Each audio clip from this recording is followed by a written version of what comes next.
What's up, Statesman? We're back with our second episode of the Student Athlete Q&A with Director of Athletics, Nick Rule. How are you today, Nick? I'm great, Madison. How's it going with you? Great. So we'll just get right into the questions. As a follow-up to the extra year of eligibility question, is there an opportunity at William Penn for students to use the extra year and pursue a master's degree? Yeah, so there is. And, that was a question we got after our first episode. And, we have 2 master's degrees on campus right now, a master's in business leadership and a master's in sports management.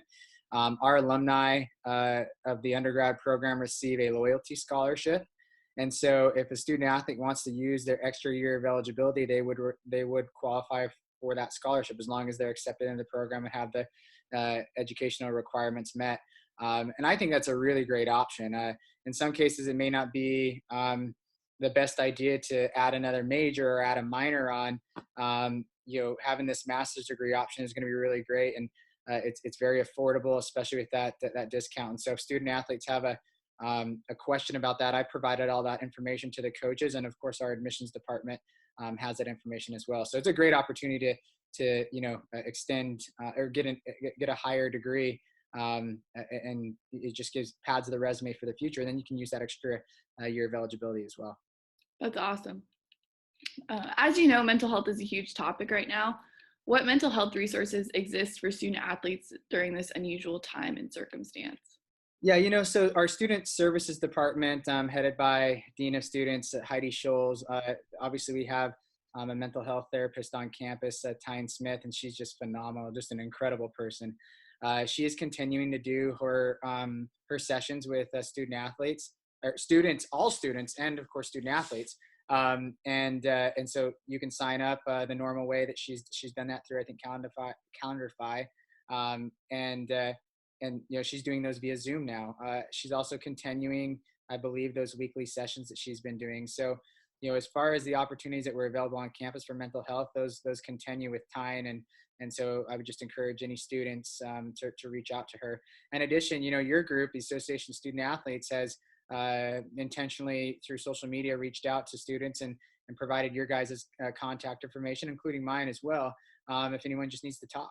And so, we're here as one campus, one university, supporting one another. And so you have your more formal way through time, but you also have a little bit of an informal way to talk to peers or someone in a position like mine to just talk through things. So, and there's a lot of other things going on out there, but those are the 2 that I think that student athletes could get some attention in real quick. Mm-hmm.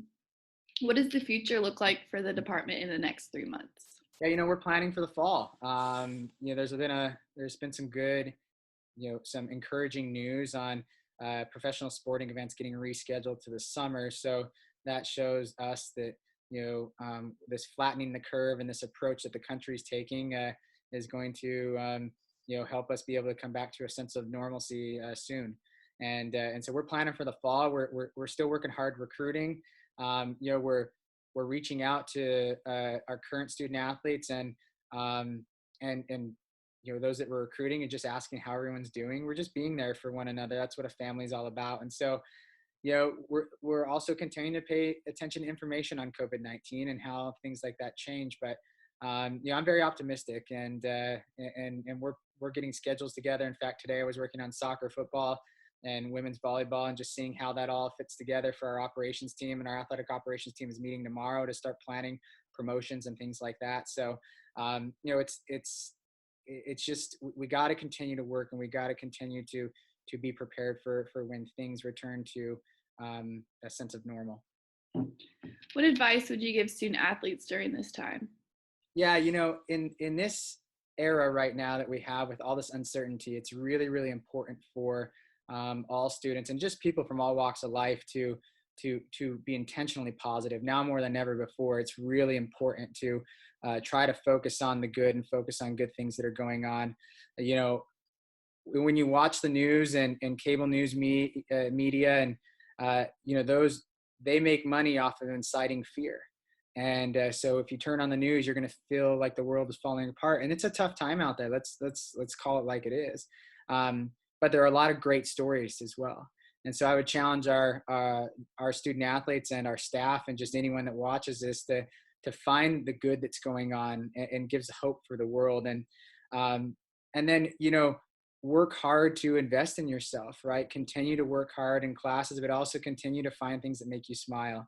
Um, a smile and a laugh is so powerful. And so watch things and do things and invest in yourself that make you smile and laugh and not make you feel like the world's falling apart. So there's a lot of stuff going on in the world right now. There's no doubt about that. But there's also a lot of really good things. And if we're very intentional about seeking those good things out and putting those good things in our mind and in our hearts, those are the things that are going to help us get through tough times. And we're learning a lot as people. We're learning what we're made of, and seeing the good in a bad situation is hard to do.